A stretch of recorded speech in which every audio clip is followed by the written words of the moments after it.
You are listening to Beyond the Verse, a Star Citizen podcast. A show dedicated to Cloud Imperium games, Star Citizen, and Squadron 42. Whether you fight, explore, unite, and or trade, we bring you news, updates, interviews, reviews, and analysis. So sit back, relax, grab yourself a pour of Radegast, and join us as we go Beyond the Verse. Launch sequence activated.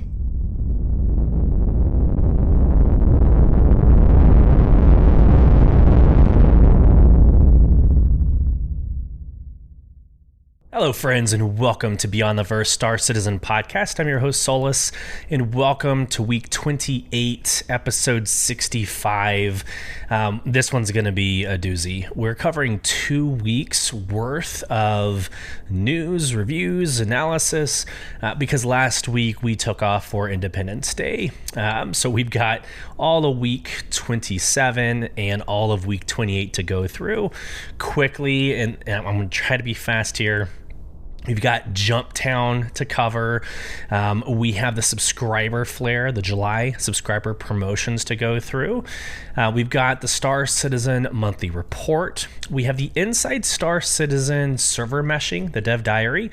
We're not going to watch that one together. I'm just going to recap it, maybe some highlights that I got from it, and then we will get into this week in Star Citizen. So we'll cover the latest patch notes that are in the Evocati with 324, the roadmap update, this Inside Star Citizen, which has to do with cargo missions and the blockade runner, and then we will end as normal with a little bit of lore. We'll get into the Whitley's guide about the Aegis Vulcan. So it's a lot. It's a lot. And the name for this episode is Foundation Festival. So I'm taking a huge risk and hoping that later this morning we will be getting the drop. We have confirmed that the Foundation Festival will start today. It's going to start this Friday. Just don't know if it's going to be that regular 10 a.m. U.S. Central that we're expecting, that we are used to seeing from Star Citizen drops. So crossing my fingers as a content creator that this doesn't backfire. Worst case scenario, I'll pause. I'll record it when it does drop, and I'll just merge the two. Yeah, we'll figure it out. Well, I hope this finds everybody well. Again, 2 weeks from being away from each other. I'll get y'all up to date. So for the Independence Day, I barbecued for like 10 to 15 individuals, rented a bounce house, put in the backyard, and it was a phenomenal day. That was Thursday. And then Friday and Saturday, my family went to the Kalahari Resort. It's our go-to kind of staycation, if you will. It's like literally 5 miles from my house, so super convenient, still very, very expensive, but had a great time and just a proud fatherly moment. I love talking about my kids if this is your first time listening to the podcast, but my son, 8 years old, has a tendency to be too scared to try anything and shuts down, right? He's ridden a few of the big slides, so I was like really pushing it this time, like, hey, I'll go down with you, and we'll make it a thing, and then if you do really well, we'll do extra arcades the next day. He ended up doing all the slides. I'm so proud. There were some slides that he just didn't want to start, but then overcame that, and then there were some slides that he started, but like his third or fourth time he was like, nope, too scary, not gonna do it. And he overcame that. So just, again, very proud moment for those of you who are other, parents listening to this podcast or watching this podcast. I'm sure you can relate. So a lot of fun. And then, okay, so many of you know I'm a product manager for Amazon, specifically Amazon Business. And next week is Prime Day. So I have also been extremely busy work-wise, getting everything ready for the promotions and everything else going down next week.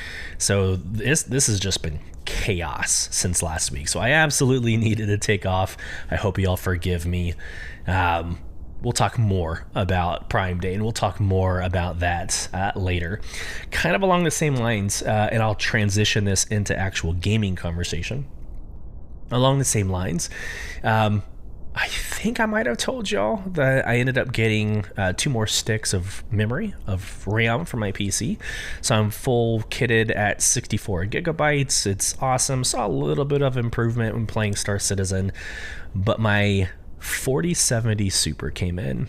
Now, it's not the top of the line Ti or whatever nonsense. The 4090 Ti, I think, is the top of the line.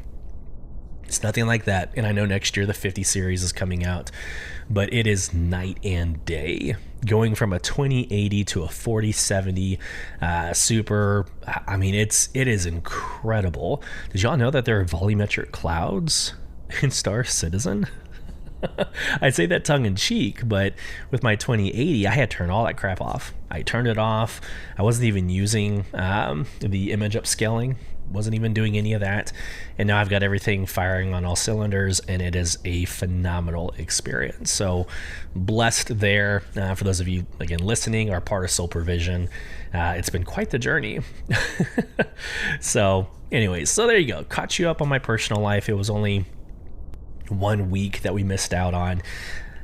Let's get into this podcast. Again, my God, there's so much to cover.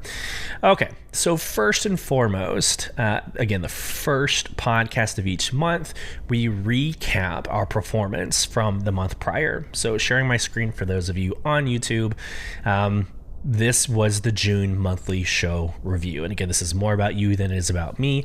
I provide the vessel. Y'all are the ones actually carrying it.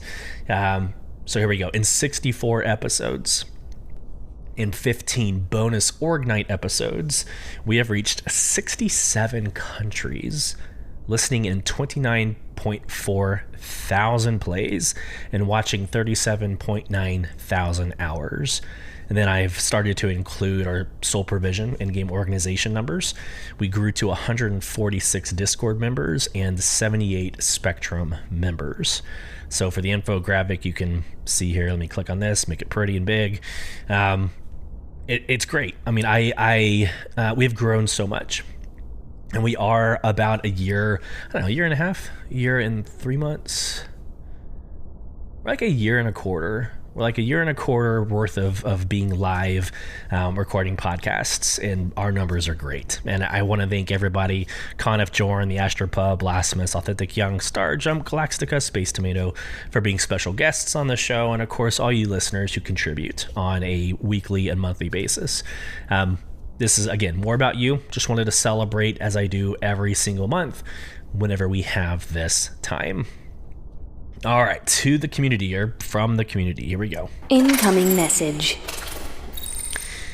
All right, so I asked kind of a selfish question. Again, every single podcast, I ask a poll and a Q&A over on Spotify.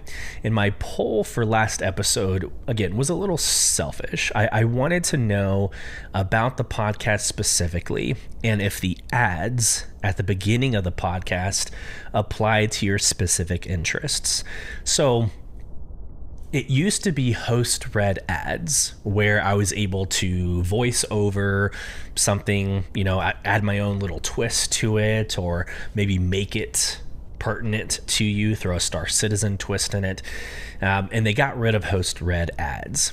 And so I think I went on one of the podcasts saying that I'm not going to subject y'all to these automated ads. However, the replacement for that promised that we could tailor those ads, make it more applicable to the spirit of what we do, of what we provide, or the podcast's theme. So I wanted to just, again, ask, does it pertain to your specific interests? So sharing my screen, I had 18 votes. That's 18, not 80. 18 votes. So thank you all for contributing, and it overwhelmingly said that they don't apply to your specific interests, but you don't mind them. So they don't pertain, but you don't mind. It's 30 seconds, hopefully, over and done. So 72.2% say no, but don't mind. Then we had 16.7%, that's 3 votes, that said no, and they do bother the listener. And then we had 2 saying yes. So 11.1% saying yes, they do apply to their specific interests. So here's my promise to you. Here's kind of like my next steps. I'm going to go into those tailored ads. I'm going to make it even more tailored. I'm going to remove, I already removed everything basically social, everything political.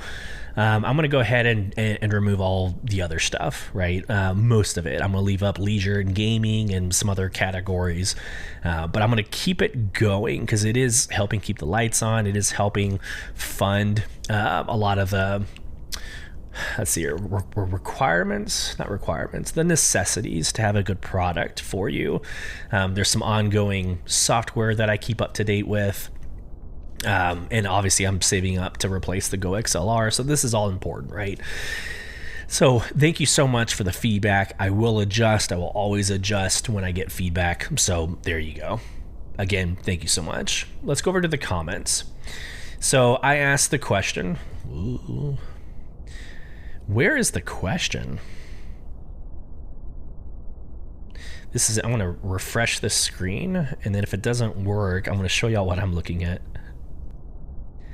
So yeah, let me show you my screen real quick. So the question's not here, but I'm pretty damn sure I asked if we were going to start doing lore specials at the end of the podcast, like lore deep dives. What would you want those to be? And there's gotta be a better view for this. And I'm starting to think there's not, because there's episodes and comments. Let's just make this work. All right. So we had eight responses to that question about lore deep dives. Let's just go through all of it. So we have Groza number 1, quote, "I love learning about the history of the ship manufacturers, specifically the major players and all of the drama. All lore is good lore. Thanks." In response to Q&A, okay, so that's weird. Every single response has an in response to Q&A. Is there a lore subject you would like to see us deep dive? The user interface has definitely changed since the last time we did this. So, okay. Ship manufacturers and the drama that plays into it. Like, we know the Drake drama. We know that they're the redheaded stepchildren and they've been kind of ostracized. That's why Invictus Launch Week, you've got all the ships that are featured in ILW, but then you've got DefenseCon that features Drake. Like, there's plenty of drama to go around. And you're going to see this theme through the other 7 comments, that ship lore is like what everybody wants to read or wants to hear about. So Dakota Riley says, "I also want to learn more about the ship manufacturer histories like Groza." We've got Admiral Zeke. "I also would like some more in-depth lore on ships. I've been curious about the Misk brand themselves, not including Merle, of course." I think he meant Mirai, but Mural, I'm interested about the Mural piece. But Misk specifically, yeah, they're very, very interesting manufacturer. We have Disowned saying, "Any subject. I love listening to any lore I can get my hands on." Awesome. Real quick on that piece, I've always been very hesitant leaning into most of the lore. I did the time capsules at the beginning, like episodes 1 through, 20, the first group of our podcasts. So I did the time capsules because those are staple, right? Those probably will not change. At least a lot of the major details will not change. Again, major events that have moved us from 2024 all the way to 2954. The ship manufacturers, I think those are pretty set in stone, but all the other stuff, I'm a little hesitant getting into maybe some of the superfluous lore stories because of the potential of it changing. I think the Astropub, Paul over there, I think thinks the same, or I've heard him say something along those lines. But like, the game isn't officially out yet. That's no surprise to anybody. But we're a little bit cautious about going into some of these brand new posts and if they're going to be consistent or not. So I'm weighing whether or not to dive into like other species and other aliens and maybe some of these smaller events that are outside of the time capsule. So there you go. Wanted to respond to that piece. So we have Call Me Teach, quote, Due to the most recent update to how Respawn works in-game currently, I think it's time to go back to the section of lore that talks about Respawn and the dreaded death of a spaceman. Super interesting. I have not covered Death of a Spaceman at all in the tenure of this podcast, but it basically puts a story behind your ability to respawn, right? And I'm not going to ruin anything yet.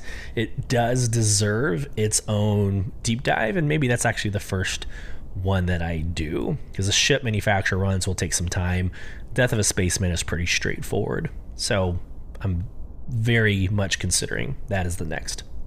Dreamer of Days. What about the published short fiction like Cassandra's Tears, Tales of Kid Crimson, etc.? Also, Steelworker Beast, part of our organization, told him that he had to finish a Xenothreat in 322 to qualify for the armor. That's why he didn't get it. Okay. So a couple of episodes ago, during this session or the segment of the podcast, Dreamer of Days mentioned that he finished all of it in 323, finished the Xenothreat raids, but didn't get his armor. And this is why, because he didn't finish the beginning overdrive pieces in 322. It's very unfortunate. It's very, very unfortunate. But yeah, one of the requirements is you had to have done, I think, overdrive missions 1 through 4. I think it was 1 through 4 you had to accomplish by 323. And when 323 came out, Phase 5, or the Xenothreat raid, was available. It's something along those lines, one of those combinations. All right, ISORET. ISORET, if I mispronounced that, please correct me. ISORET, quote, ship and vehicle manufacturers or the companies that own the current planets would be interesting. So yeah, the companies owning the planets, that is very interesting. And if you're a first-time listener, or maybe you're not as familiar with Star Citizen, it's, Crusader Industries owns Crusader. Hurston Dynamics owns Hurston. This is kind of like obvious, but you've got, I think, Covalex owns ArcCorp, or ArcCorp is the company and Covalex is the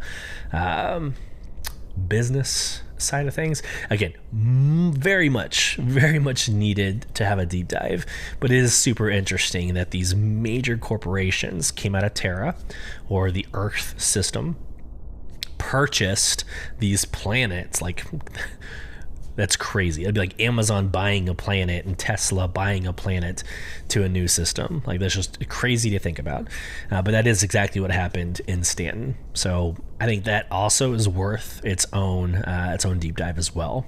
Then we have Anna. And again, please correct me if I'm wrong. Anna/Anna.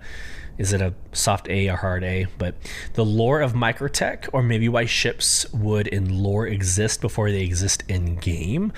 Also, you ask, so I answer. I'm in other people's ships, prime entity. P.S. I recommend you to a friend. Thank you so much. I think this is a good moment. Thank you so much. I have always set out to grow organically. I think only a few times I have paid promotion. So like when I do my monthly show reviews on Twitter, I'll do like a paid promotion just so it gets out there and it gets marketed, whatever. But for the most part, I love the organic growth. I don't necessarily pursue these manufactured audiences. So word of mouth is my number one growth driver. So thank you so much for doing that, even if you invite 1 or 2 friends. We also had a few join Soul Provision for last night's Org Night.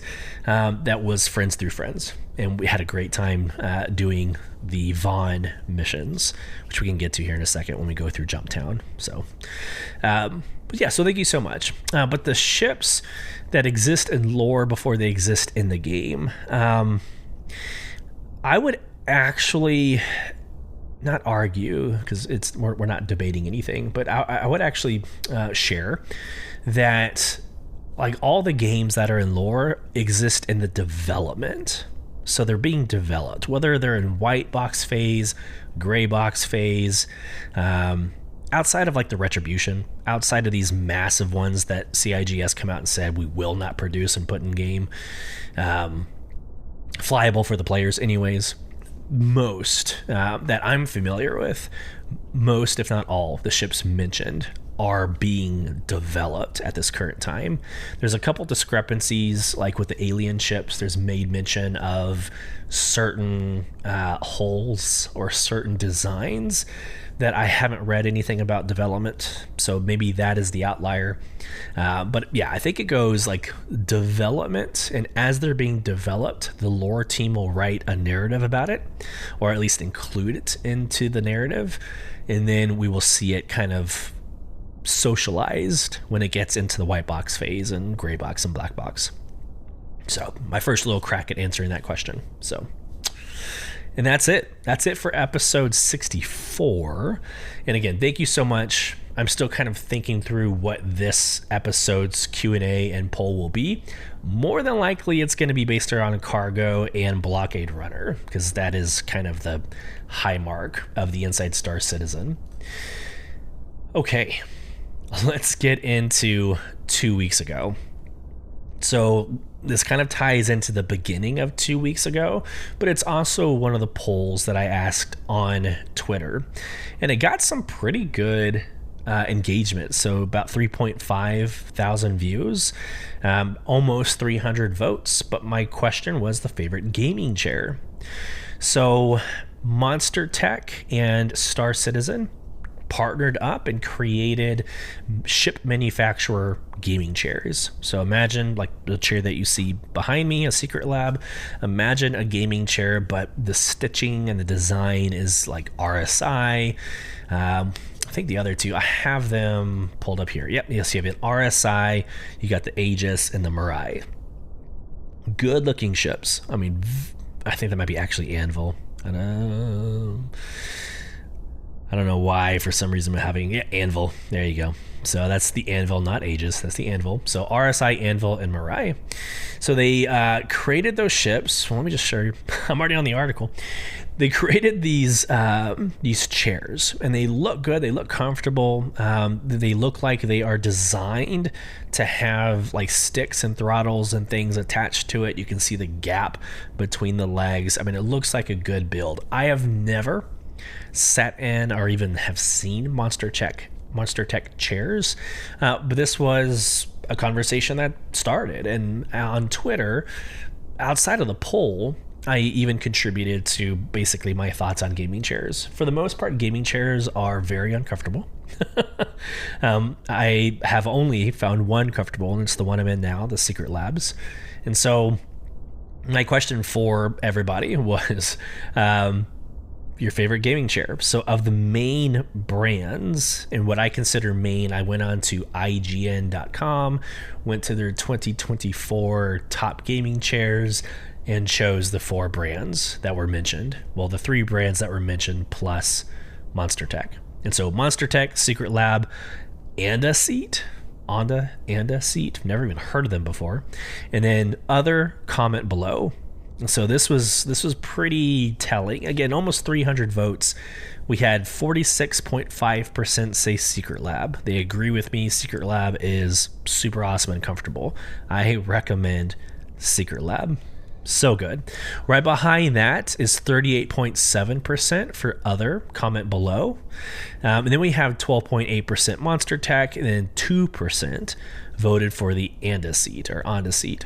And again, why does this matter? Just knowing that Monster Tech partnered up with CIG, created this gaming chair. It's really awesome. You can see the t-shirt I'm wearing. I love the physical. Like, it's one thing to own a lot of ships and have them in your hangar. It's great. But I love having the physical items, whether it's, again, gaming chair, maybe a neon sign behind me. Like, imagine a Whammers, right? Like the burger joint, having a Whammers neon light installed behind me hanging on the wall. I think that'd be really cool. But these physical items is where it's at for me. So I love the direction that CIG is going or taking. So just wanted to propose that, or wanted to offer that. There's nothing really else on the gaming chair, nothing that really stood out. I wish them the best of luck. I don't know how it's going to compete with like a Secret Labs or some of these other, basic office chairs. Don't necessarily know how that works. But again, I wish them success. All right, so this week in Star Citizen, and that's 2 weeks ago, so July 1st, I'm not going to go crazy and go through like deliberately, or I'm not going to go deep into week 26 or week 27. I am sure this is old news at this time, so we're going to go very quickly through everything. So the bullet points for last week: you had the CIG flight chairs. We already talked about that. Jumptown 2.1 started on Tuesday. You had the subscriber promotions also on Tuesday. You had the Star Citizen monthly report on CommsLink, the Squadron 42 monthly report on email. Thursday's Inside Star Citizen was about server meshing, and then Friday's Star Citizen Live was the game dev making missions. This was about cargo. So again, we will quickly go through this all. Jumptown. So Jumptown again launched on Tuesday. It's one of my favorite events. Well, there's not a lot of events to choose from. Just real talk. It's not like we have 10, 20 events. I mean, this is just a recurring event that happens, once, I would probably say once a quarter or once each, half of the year. And it's a lot of fun if you have an organization. And again, this is not a plug for Sole Provision. I think we're a phenomenal org, and I welcome you to join us. There's seats at the table. But doing Jumptown by yourself can be very off-putting. And I remember before Sole Provision grew, I had a hard time by myself getting into an Eclipse because it was stealthy, but getting into an Eclipse, getting into a fighter, and making any sort of success happen in Jumptown. You'd have to go in the general chat, and then you basically broadcasted that you were going to Jumptown, so people would go and make it very difficult for you. But in an org, it's one of the most fun events to kind of plan, strategize, coordinate for. And you've heard a couple of our Org Night podcasts, bonus episodes. You can actually go back and listen to them if you would like, but the preparation, the execution, they're all phenomenal experiences. Well, again, because last week was all canceled because of Independence Day, we didn't even have Org Night Thursday night because that actually was Independence Day. So that was July 4th. We did Jumptown on Monday, like this Monday, a couple days ago. And it was very fun. We were not successful at all. I don't think we sold a single box of drugs. Widow, by the way, is the specific drug. But we got there, and it was basically 2 hours of PvP.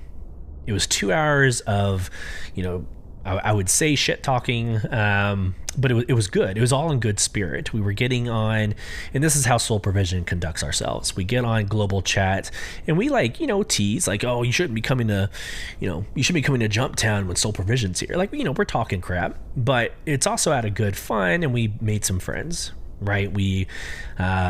We created an environment where it was just force on force, and there was 6 of us, maybe 2 or 3 of them. They ended up partnering up. I don't know if they were in org or not, but it was awesome. It was a fun exchange around this area. Like Jumptown's origination or its inception, it pulls or it creates a PvP environment because it forces the server into one location. Now, how it plays out, whether or not you quote-unquote play by the rules and you're getting the drugs or defending against the drugs or you're pirating or whatever, I mean, there's no like CommsLink or crime stat. This is your free-for-all. And it was a lot of fun. 2 hours later, we didn't get any Widow, we didn't make any money, but it was a good time of the 6 of us that were able to join together against the 3 of them. I'm going to leave it there. I was going to get into a little bit of the drama, but it's Jumptown. Don't go to Jumptown. Don't go anywhere near Jumptown if you don't want a PvP. Just don't do it. General chat becomes toxic. when Jumptown is live, general chat becomes something. There's a difference between like talking crap and like fun, playful engagement from player to player. But then there's another version of that that's just toxic.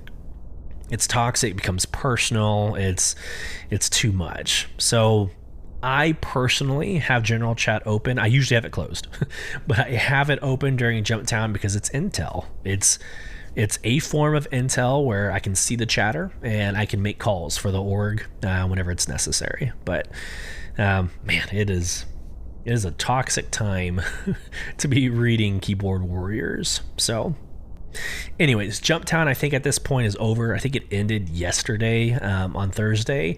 I could be wrong, but we didn't do it last night because it had already ended. I don't know if it was on Thursday or if it was on Wednesday. So there you go. Again, phenomenal experience. Nothing new. Nothing new that I'm tracking.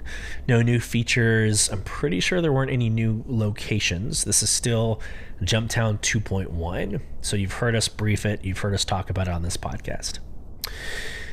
Subscriber promotions. Let's go. Like I said, I wouldn't go deep into these, but I feel like that's just going to happen naturally. July subscriber promotions. I am very, very happy with the paint schemes. Could care less about a knife, yet another knife. Could care less. But the paint schemes for the Corsair and the Vulture are spot on. Share my screen for those of you on YouTube. You can see the Corsair in the background. This silly looking knife right here is, the other item. But let's just go quickly through the awards or rewards. All right, quickly. Defend yourself with a Sunspike combat knife, specifically designed to keep you safe in lawless systems or the more dangerous parts of Stanton. Decorate your Drake Vulture or Corsair with a Dying Star livery before you make the jump to Pyro later this year. Earnable in-game. This is where they go in and say most of these subscriber items can be found in the game. And now let's go through the items. Here's your combat knife. I don't know. We just have a lot of knives. I feel like we have many months worth of knives that we can use. It's fine. I'm not complaining. It looks good. It's got the serrated edge. It looks like it's rusted. It maybe has some permanent sand marking. Very pyro. I can see this like playing into that aesthetic. But all the Centurion subscribers get this knife. It's awesome. Whatever. Looks good. I don't know. I feel like we're just rehashing kind of the same items. So here is the Corsair Dying Star paint. I love this. I love this. It's got Joe written on the side. Don't know who the hell Joe is, but we got Joe written on the side. But the graffiti, the gang tagging on the Corsair looks amazing. I did a quick little video, like a 10-second walk around in that video on Twitter is doing phenomenal. Now that I'm realizing this like as I'm recording, I didn't put that on TikTok, and that probably would have done really well on TikTok. But anyways, so the Corsair paint job looks amazing. It's kind of what I'm flying with at this current moment when I do fly with the Corsair. It doesn't change, and I think I'm going to start calling this out, but some liveries change the cockpit, like the glass color. I'm thinking the Red Alert paint, like on the Carrack and the MSR, will change the front glass to be red. This doesn't do that. It doesn't make the glass tan. It doesn't change the color. It just makes the rest of the Corsair covered in graffiti. So that, again, is for the Imperator level subscribers. So we all get that if you're an Imperator. And the same paint scheme for the Drake Vulture is there as well. Now, I have not done any salvaging since this came out, so I haven't seen it physically on the Drake Vulture, but pictured in this image still looks good. It has very similar tagging on the different arms, the two arms of the Vulture. I see some pinks, I see some light blues, but overall kind of the same general aesthetic. And the Vulture paint is available in the Pledge store, I think for $10, $9. It's available in the Pledge store for $9. And so my reaction, like the paint was spot on. The paint was freaking amazing. I can't wait for them to do more with paint. My question is, what is the vision and the intent for paints in the game in Star Citizen 1.0? If we're doing solid colors, or maybe even like a primary color and an alternate color, I think you kind of have to do that. Most games offer that. Then a lot of the paint schemes are kind of worthless, right? But the actual, I think it's all art, but the actual like artistic paint schemes or the liveries like this one, the graffiti tagging, this is going to be something you're going to want in your hangar. You're not going to be able to draw on your ship. At least I've never heard it. I haven't seen it in any patch notes or dev notes. So you're going to want this. I think that's $9 very well spent. Put that vulture paint in your hangar and just let it sit, right? It's not going to break the bank. It's $9. So, alrighty. I usually go deeper into my feelings and thoughts there, but we're not even on this week yet. So wrapping this up, we do have a Star Citizen monthly report. Look, very transparent with you. Nothing was groundbreaking or earth-shattering in this update. And that's not like alarming. That should not concern any of the listeners. We're just kind of in a good place right now. We're getting ready for 324 to drop. We'll cover the patch notes and the Evocati here in a couple of seconds. But 324 is right around the corner. Pyro is right after that. 24 will be the last patch before Pyro. And so after Pyro, most of the dev notes are taking us through to Pyro. So there are some ship information, so like the RSI Polaris, the RSI Zeus Mark II. The RSI Zeus, we're expecting it in like 324/4.0 in Pyro. The Polaris, they said, was going to be in IAE, so the Intergalactic Aerospace Expo, later this year, like November timeframe. It would not surprise me if the RSI Polaris was actually a CitizenCon surprise. Like, hey, as of CitizenCon or the end of CitizenCon, those with the Polaris get to fly it. But we'll get the Zeus Mark II very quickly. Again, in the next month or so. The rest of this, again, I don't want to go through reading the entire narrative. We're already almost an hour into the show. And I just want to make sure we have plenty of time to cover everything else. But read it. Again, nothing really earth-shattering. I would cover it if I thought there was. All right, Inside Star Citizen. It's a good. I don't know. This is probably the weaker of the Inside Star Citizens up to this point this year, in my opinion. Weaker, not as an insult to the context. It's just nothing really new. Like, we know about server meshing. We know there's a static server meshing and a dynamic server meshing. We know that there was a test, I think to Evocati, but there was a test with server meshing that was done where, say, content creators, I'm sure there were others, but there were some that were able to kind of find that threshold between servers and kind of travel between those servers and see what it meant to like throw cargo boxes across. There's some fun stories and some discoveries that happened, but basically this is Jared Huckabee going through or narrating the path of server meshing up to this point in the test and the results of the test. Again, I don't want to diminish the teams that are involved. This was just a week ago, and I'm assuming at this point we've all seen it, we've all experienced it. So we're not going to watch it. It's good information. If you want to know what server meshing is, then please, by all means, watch it. By all means, watch it. Server meshing, it's exactly what it sounds like. It's the meshing of servers, so it's a seamless transition between servers.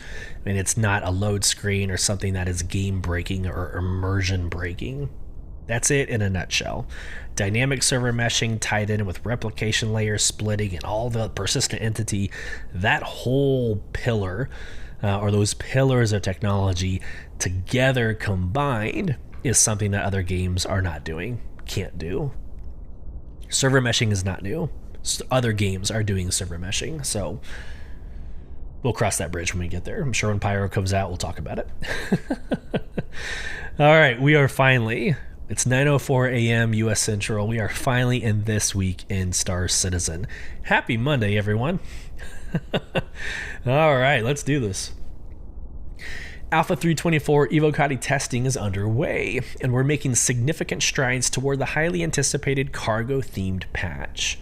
The team is working tirelessly and iterating on early feedback to ensure that the upcoming update is as robust as possible, and we hope to open up to more waves soon.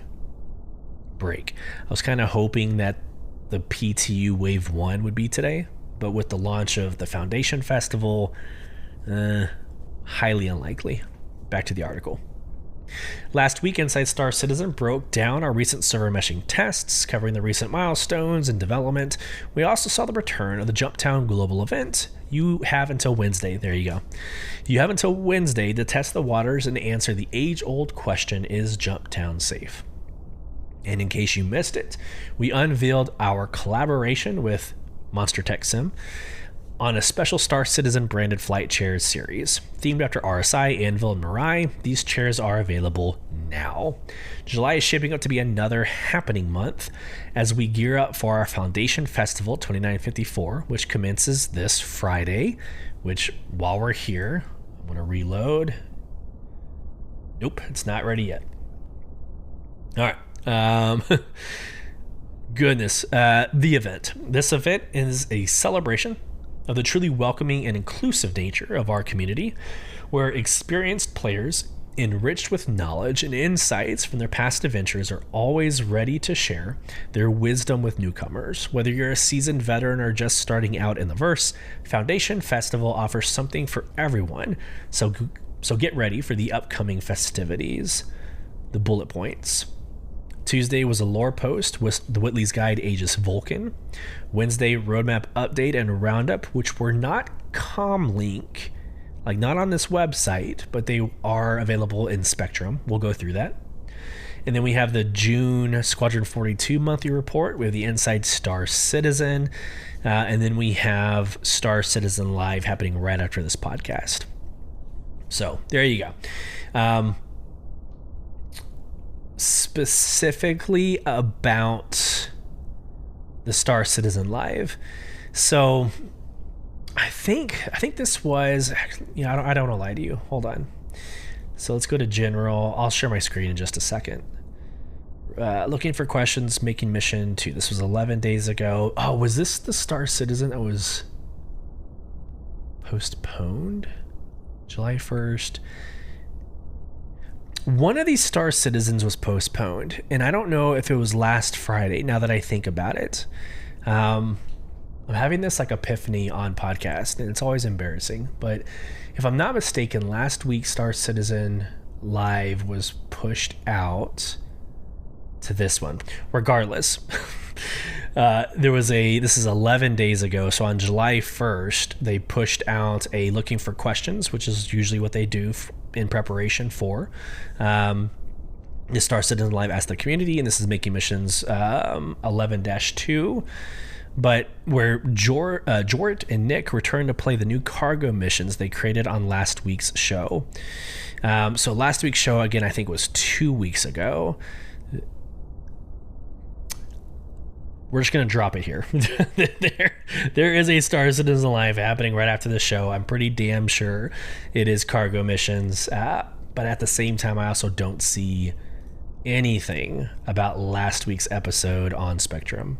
So, podcast failure. There you go. Let's just move on. All right, so let's talk about the Evocati notes. There's just, I feel like every other day there's a new patch note that comes out for Evocati and their PTU. And so what I do is I kind of ignore all of those. I report out on them during the week over on social media. But for the podcast, I take the latest and greatest. So what you're looking at here, this was yesterday's patch notes that dropped and what is currently live to the Evocati testers. So I think the change here, maybe the good news here or whatever, everything is being tested except for like balancing. So the hangars, the freight elevators, storage access, hangar decorations, the cargo hauling missions are now being tested, right? That was something that we've been watching on this podcast for the last several weeks. So everything that we were expecting out of 324 is being tested, with the exception of, here's this rebalance, the cargo commodity rebalance, and then specifically the dynamic event blockade runner, which we'll watch the Inside Star Citizen to get more specifics on that. But that, again, makes sense to me. It makes sense to me that the last thing that you would test would be the dynamic event on a test, or on an Evocati PTU test. So nothing else really is different. If you've been listening to previous episodes, it's the same kind of patch note after patch note after patch note, other than now everything's being tested. In this one specifically, they improved some gameplay, so the ASOP and elevator UI polish has executed. Then there was some atmospheric flight tuning that took place, a bunch of bug fixes, a couple of technical fixes. So again, good luck to the Evocati, have fun. Yeah, I am not Evocati, and I don't think, even if I was Evocati, I don't think I would be a diligent tester, because the game already is kind of difficult to play, and so you're throwing us into a destroyed server to even test it more. I don't know. I think I'll default to like Cyberpunk, or a game that has more structure for my own sanity. Okay, Wednesday, like I said, roadmap roundup happened. It threw me by surprise, because usually roadmap roundups are comlink drops. So a lot of times through the day, I have the comlink up. I refresh it every 30 minutes to an hour, and that's how I get like the latest and greatest information, and I'm on top of it usually. Well, this escaped me. I didn't actually see this until Thursday. Thursday morning, I was doing like Today in Star Citizen, my daily post that I throw out.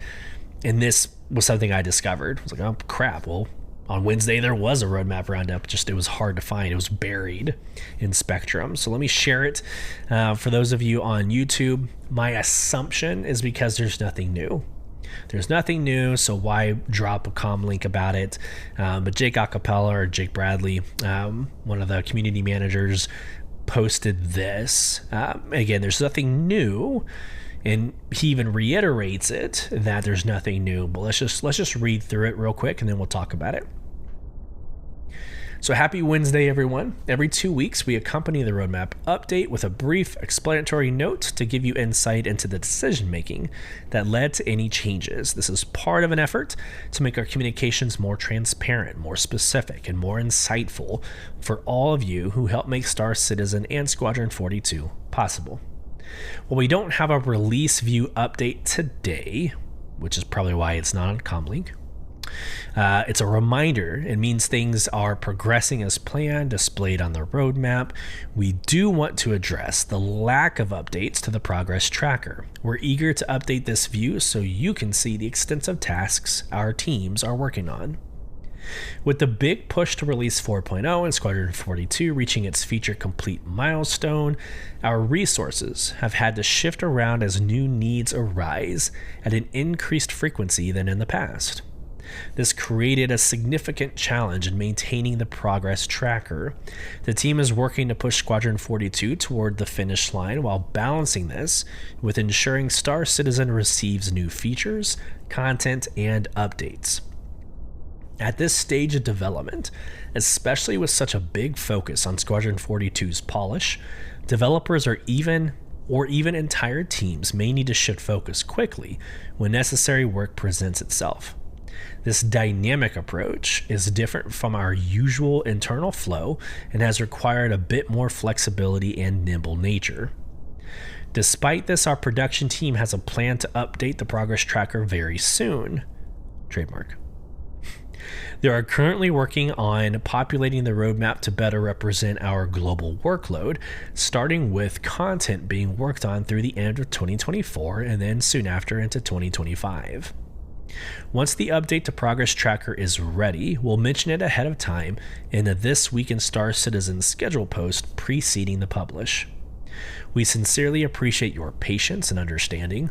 It's an exciting time for both games, and we look forward to sharing more details with you soon. So there you go. Nothing new. Everything's on track. Look the other way. I don't mean that as derogatory as that might come out, but just why drop a comm link if all it's going to say is thumbs up, check the progress tracker, things are good, things are on track. So I can kind of see both sides of this story. If I would scroll down, I'm not sharing my screen anymore, but if I were to scroll down, there's mad individuals. They're mad that there's nothing new, or I'll leave it there. there's anger. So I can kind of understand maybe not having something fed to you on a weekly basis. It makes you feel like there's not progress, but the point of Jake's comments, or we'll say CIG's take on this, the point of it is that everything's on track. So check the progress tracker, and that's what you can expect. So I'll leave it there. I don't think there's anything worth diving into more. I love the roadmap roundup. It's a very succinct recap. We haven't had one in a little bit. Okay, great. That's why we look at patch notes. That's why we look at the Evo Kadi 324 notes, to get that kind of what's in the pipeline, what's coming in the next couple of weeks.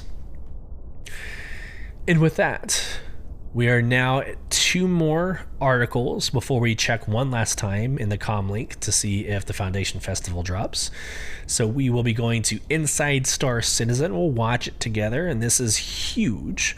It's Cargo and Blockade Runner. This is huge for Soul Provision. It's huge if you're a fan of this podcast. I am all about the cargo loop. There is so much excitement in my world, whether it's again Soul Provision or social media. Cargo is where it's at, moving into Pyro. And even when Pyro launches, getting cargo and deliveries from Stanton to Pyro, Pyro to Stanton, that is going to be a lot of fun. In my humble opinion, bounty hunting can only go so far, whether it's 1v1 or whether it's a group versus another group. Bounty hunting is bounty hunting. I feel like it's the Call of Duty kind of dopamine hit that is arcade-ish, right? Just quick in, quick out, whatever. It's fun. Not complaining, it's fun. It's not until you throw in, and I'm speaking for myself, it's not until you throw in what we call the Soul Provision game loop that whole thing becomes immensely, infinitely more fun. So what we've done is we've taken bounty hunting, and we have a hunter kill team that goes and attacks the bounty, and we all partner up, so we're all getting credit, but they go and they kill the bounty. Then we have a C2 that follows behind them. They get out of their ships, the hunter kill team get out of their ships, and they help offload the cargo from the downed ships onto the C2. And then we have another team, the salvaging team, that comes in behind that with a reclaimer and salvages the ships. It's a great loop for 12, 15, 20 of us at a time. And that's actually how we moved into last night's Org Nights, which we called like the Vaughn Org Nights. So it's the Soul Provision game loop tied in with the Vaughn missions. So with Vaughn, you just have more valuable cargo. Same concept. You're going to pull the 45k, kind of the elite missions in the Vaughn chain. You're going to go and you're going to soft death all of those vehicles. So again, maybe it's the hunter kill team, maybe it's whatever you want to call it, but we have a hunter kill team go, we soft death those ships, and we have like 1 or 2 C2s that are there to offload the Weevil eggs, right? We had Weevil eggs, we had maize, and last night we had millions and millions of UEC worth of Weevil eggs. A lot of fun. But it's when you throw, my opinion, it's when you throw in cargo and you start having this holistic, like full spectrum approach to a mission, is when this game truly shines. And so I think this is what this Inside Star Citizen is getting at. It's this next evolution of cargo missions. And so the article specifically itself says, join us for a discussion with the mission design team to gain some early intel about a new upcoming global event and explore the unique features of the cargo hauling missions coming in Alpha 324. So I'm going to continue sharing my screen. We're going to pull up the Inside Star Citizen. We're going to watch it together and react. Let's go. The upcoming Alpha 324 has a variety of life in the verse changing aspects, including the personal persistent hangars, freight elevators, and the next step forward in physicalized inventory. But with these changes come a new era in cargo-specific mission content. Different than the commodity runs you might be used to, we spoke in depth about this in our recent Making Missions 2 episode of Star Citizen Live, which you should check out if you haven't already. Your Nick did great. And on this week's ISC, they're joined by Elliot and yet another Nick to show you these new cargo missions and reintroduce us to the long-mentioned Blockade Runner global event. So how many of these do you think you've done at this point? Videos for you, I don't know, over 20. You still like doing them? Yeah. This is the third one, so I guess I've done 2 before this. This will be my second. What was your first one? Also Blockade Runner. This your first one? Uh-huh. You nervous? Tiny bit.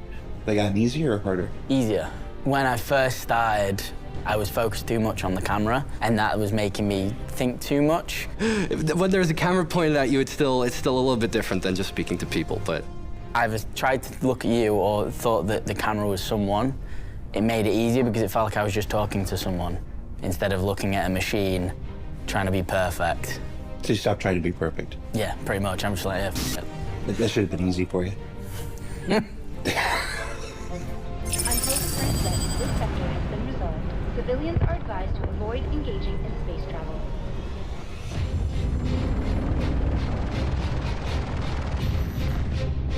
Blockade Runner is an event that focuses on cargo hauling and space combat. The inhabitants of a station ask for aid. The bad guys have blockaded one of these stations, and the citizens there need help to get certain supplies from outside to go back in.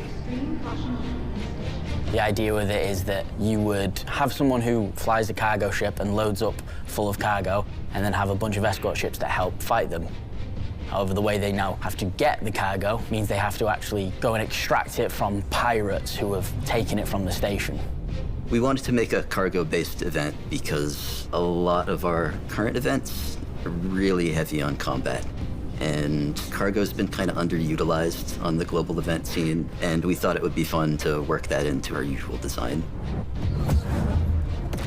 The response we saw from Xenothreat, when we first put Xenothreat out, we really liked when we saw players working together in kind of like a Dunkirk type moment where one person had pulled up, just opened the ramp, a couple of people had cleared the wreck already, and then they're all just throwing cargo into the back of someone's ship. They don't know this person, they've not talked to them, but everyone understands their role in this space they've created. And there's people who are flying above, sort of also protecting against the waves of Ninetales that were coming to the wreck.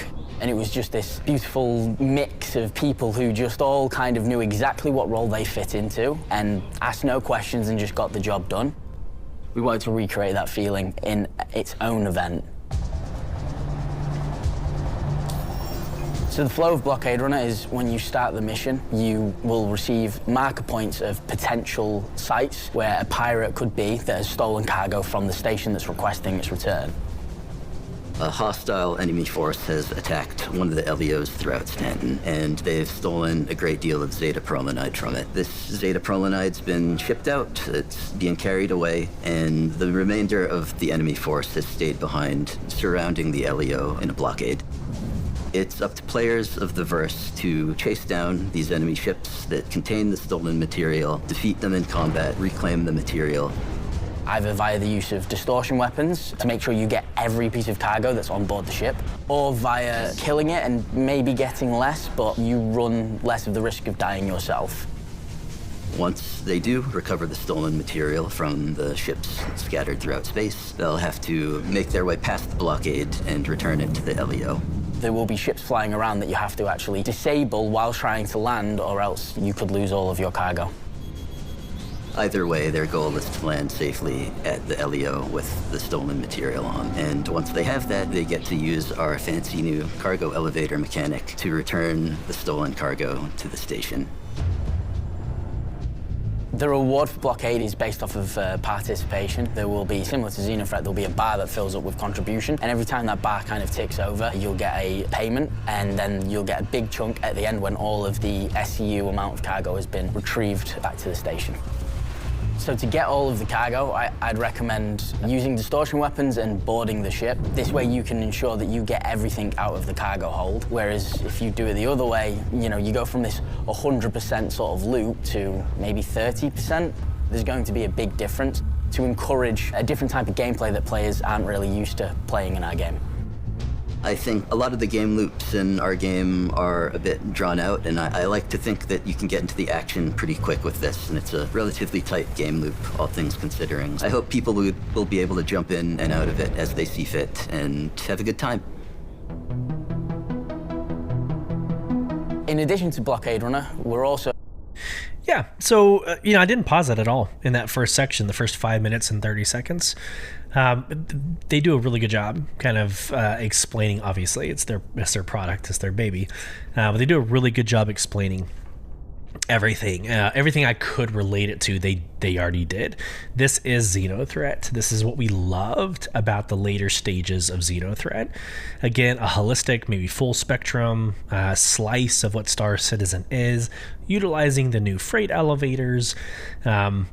I really love the concept here. And I will relate to what Elliot was talking about people just kind of knowing their roles, kind of rolling up on a downed ship. I'm talking Xenothreat, the last phase of Xenothreat, but rolling up on a downed ship and just kind of showing up with your pyro multi-tool already, unholstered. It's very obvious you're there to help out. And it was, you just picked up items and you were putting it on whatever, like MSR or C1, C2, whatever was available at that time. And it was easy for you to just jump in and out as a solo player.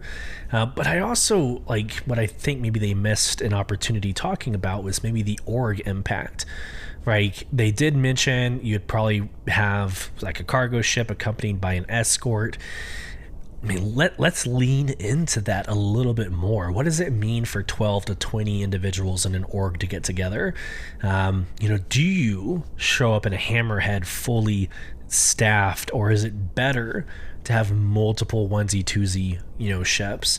That's something that we debate all the time in Soul Provision is, do we have these massive like Hammerheads when the Idris comes out, when the Polaris comes out? Do we fully staff those and have one target for the enemy to be attacking, or is it better to have multiple Scorpiuses, but multiple two-seaters? Hurricanes, that's a two-seater.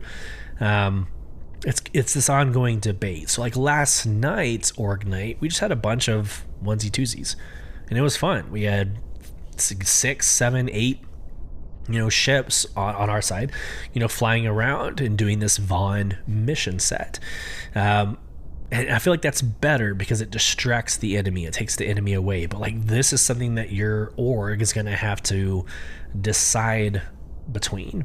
But I love the idea of having to go and board a pirate ship. This is basically the Soul Provision loop, but having to board a pirate ship and steal that cargo back. You're going to need to think about your equipment. You're going to want the pyro either two-hander, the two-hander, or the Grey Cat one-hander. You're going to have to think about that. You're going to have to think about your getup and what do you come equipped with. It's exciting. Maybe you have an assault team and a fire team Alpha, fire team Bravo. The fire team Alpha is out there helping you with the obtaining the gear or the cargo from the pirate ships, while you have fire team Bravo already clearing the site, the orbital station, right? Already clearing that, so that way it's an easy transition for your C1 or C2 to go from point A to point B. I can see this being a multiple front operation. So anyways, Blockade Runner is exciting, super excited about it, but it's not really For me, it's not the highlight of Inside Star Citizen. What you're about to listen, what you're about to see is the highlight for Inside Star Citizen. It's all things cargo missions in the future of what we're doing on a larger scale. So here we go. So adding a bunch of hauling missions that also utilize the freight elevator and instance hangars we're going to get. With the introduction of freight elevators, we can now make missions that we were never able to make before. Up until now, we haven't really had any missions which allow you to use your cargo grid. You won't have to go to various different parts of a station or find a ground station to get your land vehicle. You'll be able to get everything you need for your trip organized in one place. Now, I can just go to my hangar and there's an ASOP terminal in there and I can watch my ship go down and come up and I can have all my boxes out. So huge. The ability it gives me to build the missions that I love is insane. Yep. So for me as an economy designer, freight elevators means that I can reward players for new game loops and different types of activity that they haven't been able to fully play before, such as loading and unloading your cargo, figuring out logistics, and actually allowing players to monetize that effort and get a suitable reward for it. So the more time and effort that it takes to use the freight elevators and do the hauling missions effectively, the more opportunities I have as an economy designer to find the appropriate rewards for players for that game loop.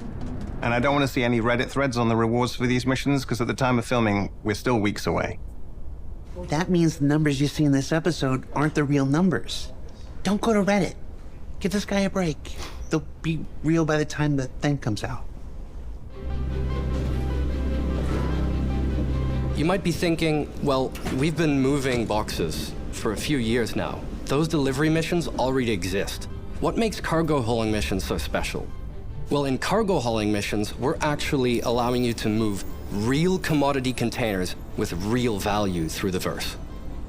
You're not stuck with one SCU box. Real quick, so that user interface we were just looking at, for those of you on podcast, let's see if I can find it without screwing this up. So on the delivery missions, so usually you hit F1, you go into your verified missions. There's a category called delivery. These are in a category called hauling, HAULING, hauling. So just, I wanted to share that. It's easy to see on YouTube, but if you're listening on a podcast, that's how you will obtain or start these missions. Now, those delivery missions already exist. What makes cargo hauling missions so special? Well, in cargo hauling missions, we're actually allowing you to move real commodity containers with real value through the verse. You're not stuck with one SCU boxes. If you're asked to move 400 SCU, those will actually be intelligently packed by the system into different container sizes, which means you'll be able to load them up on your cargo grids for your cargo ships the way you've always wanted to organize them. These missions will handle high volume of cargo. These missions are built for people who are going to own a Caterpillar, people who are going to own a Hull C. These are mimicking a logistical framework that's going to be needed in, a system, a universe this big to transport the goods to and from different locations. Let me give you some examples. You find a mission where a few different outposts on the surface of Hurston have mined some iron, and you've got to bring it up to Lorville, where then it can be transported further from there. So you go to each of these outposts, you land at that location, and there, in the warehouse of that outpost, those containers will be waiting for you where you can call it up through the freight elevator. You load it up into your ship, and then you figure out what the next location is, and the next location, and the next location. You can... All right, here we go. That freight elevator, let me pause it whenever we get there. Go to each of these outposts. Well, I can pause it right here. So the mining facility that they're sharing, and again, this is for those of you on podcast, the mining facility that they're sharing, you have the landing pad, but you've got now, on those landing pads, you now have freight elevators. So it looks like there's a freight elevator at the 12 o'clock, maybe the 5 o'clock, and the 9 o'clock. And so, again, imagine all the images that you've seen of your freight elevators. Now they are physically at the mining facilities on planet side. So you would usually go from the landing pad that I'm pointing at with my mouse. You'd go from the landing pad, kind of walk down the landing pad and go to the building that has the orange tower. And that orange tower building is where usually the supply, either the boxes are or the kiosks to turn in the boxes. This is all happening at the landing pad now. So just to clear that up and kind of illustrate, they don't talk about it, they're just showing it. And so I just wanted to highlight that. You land at that location, and there, in the warehouse of that outpost, those containers will be waiting for you where you can call it up through the freight elevator. You load it up into your ship, and then you figure out what the next location is, and the next location, and the next location. And you can basically do those in any order you like. You'll have single pickup, single drop-off, so this could be picking up from the LEOs around ArtCorp, the Lagrange points, for example, and taking it to Area 18 or to Beijing Point, the station above. Then you'll have a multi-pickup and a singular drop-off. And then the opposite of that, which is singular pickup to multi-drop-off, could be the complete opposite, where you go from a Hurston, DC, to 2 other outposts delivering goods. It also lets us do a first static setup of what is being called StarSim, where we can test out the flow and then actually make the dynamic side of it work, where we can balance it based off of the needs and wants of the actual locations. The work that I was involved with missions with Yorit was to use the EVR algorithm that I created to make sure that all of the effort that you put in has a commensurate reward. EVR, and I think he's literally about to say this, but EVR is effort versus reward. It's basically how much you should get in return for the time and energy it takes to do the mission.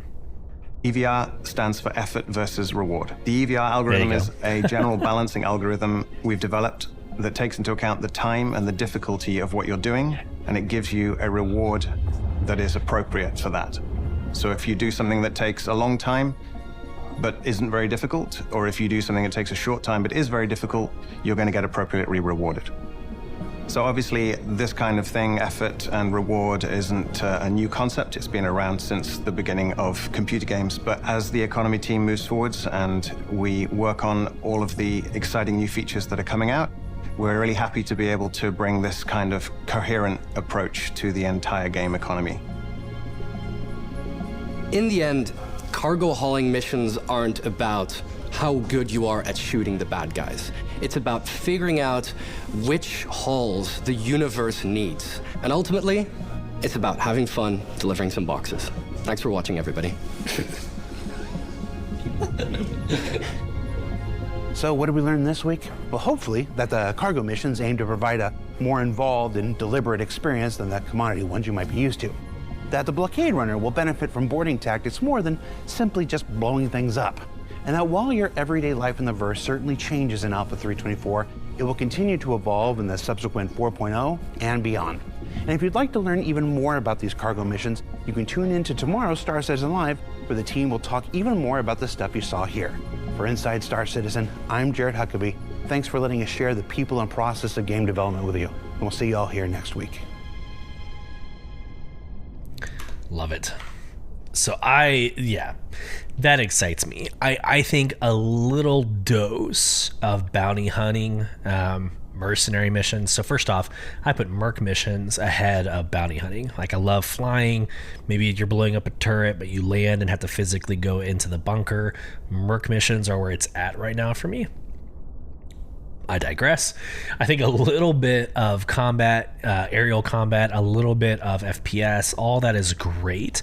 But for me, and at least my org and my circle of social networking, this is it. Being a space trucker or moving cargo, it gives you that purpose. It gives you that legitimate purpose to be in a place, right? Are we on Stanton? Are we on Microtech?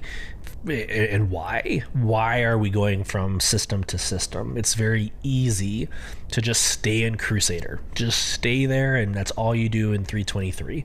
You stay in Crusader. And then maybe the next patch comes out and you stay in Microtech. But there's something about cargo hauling, that deliberate, the Hurston DC distribution center, taking you from there to New Babbage, down to, Crusader, R-Corp, like having a reason to go around Stan. And then when Pyro comes out, having a reason to go to Pyro, and all of the implications with that, right? The lawlessness of Pyro and the piracy and that whole conversation. You're going to want to up your security even more when doing those missions. This is the exciting part of Star Citizen for me, in my opinion. All right, one more check on Foundation Festival. I'm refreshing. No update, and it's 9:40 a.m. U.S. Central.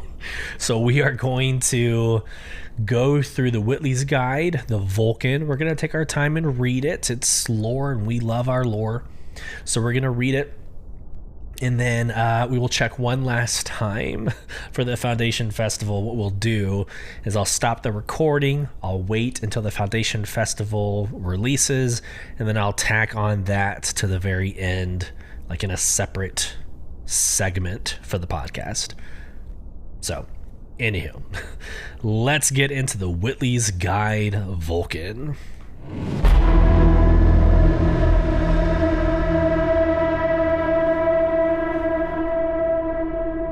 The Aegis Dynamics Vulcan. Initial development. Like many Aegis Dynamics spacecraft, the Vulcan support ship has a long and storied history that stretches back several centuries to the height of the Messer era. In 2590, innovations in fuel refinement allowed ships to spend longer on the drift, so the UEEN requested proposals for a medium-sized support spacecraft with the flexibility to conduct both refueling and rearming operations. Given the military contracting process at the time, it was a foregone conclusion that Aegis would be awarded the project. Nevertheless, the Vulcan team opted to go beyond the military specification and develop what they referred to as a true 3R spacecraft, one capable of rearming, refueling, and repairing. Aegis designers reasoned that if they could deliver a ship capable of supporting smaller fighters and bombers, rapidly becoming a more important aspect of naval doctrine, they would have a chance at building something instrumental to the UEEN's arsenal longer term. Early prototypes would be completely different spacecraft compared to the models released 3.5 centuries later. Early Vulcans lacked the Bard drones of the modern version, meaning that each of the 3 main processes had to be accomplished manually in a considerably more dangerous way. After a series of early accidents destroyed several Vulcans, engineers developed a process by which munitions were kept inert and then activated by remote once loaded. Early refueling using the Vulcan platform was a more difficult proposition. Spacecraft were required to maneuver extremely close and connect via external probe for the duration of fueling. Unlike with munitions, there was no option to make quantum fuel inert. Crews were keenly aware of the increased danger during refueling. Unlike with munitions, there was no option to make... Ooh, I already read that. However, this was not... No, I was right. Unlike with munitions, there was no option to make quantum fuel inert. Crews were keenly aware of the increased danger during refueling. In ideal situations, refueling was done at a full stop. However, this was often not possible under combat operations, earning Vulcan crews the genuine respect of fighter and bomber squads. However, repair was a comparatively simple process, with the ship's rear compartment allowing the storage of repair tools and supplies that could be easily accessed by crewmen in external maneuvering suits. As was common of support spacecraft at the time, the early Vulcans were completely unarmed and featured limited armor. As advances in processes and military strategy improved over the decades, the Vulcans' defensive capabilities would be reworked significantly. The resulting ship, formally launched in 2594, impressed the UEEN on its formal review, prompting them to order nearly 4 times the number stated in the original proposal. As the ship found its place in active service, Aegis prioritized future development to keep it from becoming obsolete. Changes to the Vulcan platform happened rapidly as the company adapted to battlefield reports and worked to integrate the latest technology. Within a decade, the simple but dangerous workshop concept for repair operations had been replaced with a formalized process using manipulator arms, while training for in-flight refueling had improved and significantly reduced casualties. Changes to all 3 of the Vulcan's processes would occur regularly, supported by Aegis at every turn. The modern Vulcan took shape in 2895 with the adoption of Saga data systems, bar drones that standardized the ship's support functions and significantly reduced danger. By using the soon-to-be industry-standard drones instead of developing their own, the overall cost per unit of the Vulcan was reduced, and Aegis entered into a strategically important relationship with an up-and-coming technology company. The Vulcan at war. The Vulcan was first bloodied in 2603 during the early battles of the Second Tavaran War. By the start of the conflict, the spacecraft had been part of the UEEN inventory for almost 10 years. There it had proven its worth in peacetime, supporting and expanding the range of convoys and patrols. Its first combat missions, however, did not go well. Tavaran forces quickly realized that they could reduce UEE effectiveness by targeting the slow and underdefended support ships. For the first 6 months of the war, Vulcan losses were significantly heavier than anticipated, and a number of strike missions failed when returning bombers were unable to refuel and were destroyed by Tavaran fighters. These problems were solved by both manufacturing and doctrinal changes. Aegis developed a battlefield upgrade for early Vulcans that improved armor and added a defensive turret, changes that would speak to the eventual rework of the ship. The military itself adapted the ship's role by operating Vulcans in groups of 3, 1 for repair, 1 for rearming, and 1 for refueling. These trios were then assigned escort fighters, defending the ships when they came under attack and using their services in downtime. The Vulcans saw no such problems when first pitted against the Vanduul. In early battles, the Vanduul seemed to have limited interest in targeting support ships at all, instead focusing on engaging fighters and taking others as scrapper prizes. Continued advances to the platform allowed the ships that first battled the Vanduul to be much more effective, both at their core roles and in defending themselves.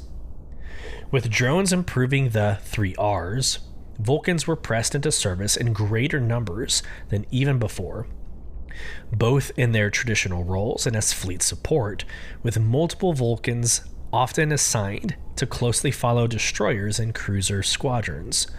In recent years, the UEEN has taken to deploying what they refer to as ranged strike groups in an attempt to relieve pressure from the Vanduul. These strike groups consist of base-launched fighters and bombers supported by modern Vulcans to significantly extend their range and striking power, allowing them to deploy into enemy-held territory to conduct raids. The strategy was developed around the idea of responding in kind to Vanduul anti-commerce raids and seems to be proving effective. The Vulcan at peace. The Vulcan expanded beyond its original military role quickly due to the simplicity of the original design. Without military-grade weapons or advanced technologies like drones, the UEE saw little reason in preventing the sale of the design to corporate and private users. This gave the Vulcan its second life as a civilian support ship. Initial marketing was aimed at large corporations operating their own convoys that required support ships to operate safely. Aegis sold civilianized, good lord, Aegis sold civilianized Vulcans in great numbers, and within 5 years, the design was a staple of well-trodden trade routes. What Aegis could not have predicted was the ship's ensuing popularity with so-called wayfarers. Initially started as an alliance between 3 hobbyist fighting clubs in the late 29th century, wayfarer groups have become a kind of all-for-one do-gooders, organizations supporting independent spacecraft owners. The Vulcan provided exactly what they had been lacking, a uniform flagship capable of providing the kind of assistance they had previously been dodging or doggedly adapting civilian spacecraft to offer. Today, you can find these versatile and durable ships in most systems, whether they're attached to companies, orgs, or as independent service providers. And there you go. The lore and the history of the Aegis Vulcan. I actually currently don't have one in my hangar. Don't have one pre-ordered or pledged for. But it is a great concept. I think the Starfarer is a refueler, but if I'm not mistaken, the Starfarer does not do the other 2 R's. So, might be something to look into. I'm talking to myself. The next IAE, I might be looking at the Vulcan just to see if it's something I want to add to the hangar. So at this current moment, I'm going to go ahead and wrap up the podcast. Again, I'll probably pause, wait for the Foundation Festival to come out, and then I will add kind of a conclusion with the Foundation Festival. If it waits too long, I'll just publish the podcast and call the next episode Foundation Festival 2. Cross that bridge whenever I get there. So I hope this finds everybody well. If you want to become part of the conversation, you can join our social medias. It's all websites at /BTV_cast. Over on YouTube, we video the podcast and we share it in that form. And that's /@BTV_cast. At the end of every episode over on Spotify, we ask a poll and a Q&A for you to be engaged and have a conversation with us. And you can do so again over on Spotify. I ask polls all the time in Twitter, so if you don't get that poll on Spotify, feel free to follow us on Twitter to engage there as well. And last, you can email us at contact@beyondtheversehq.com. Questions, comments, concerns, anything, and we will cover it on the next episode. You join our in-game organization called Soul Provision at www.robertspaceindustriescom/orgs/provision. Again, I hope this finds you well. I hope you had a great holiday. If you are in the United States and you had Independence Day, hope you had a great one. Safe travels as you traverse beyond the verse. Take care, everybody.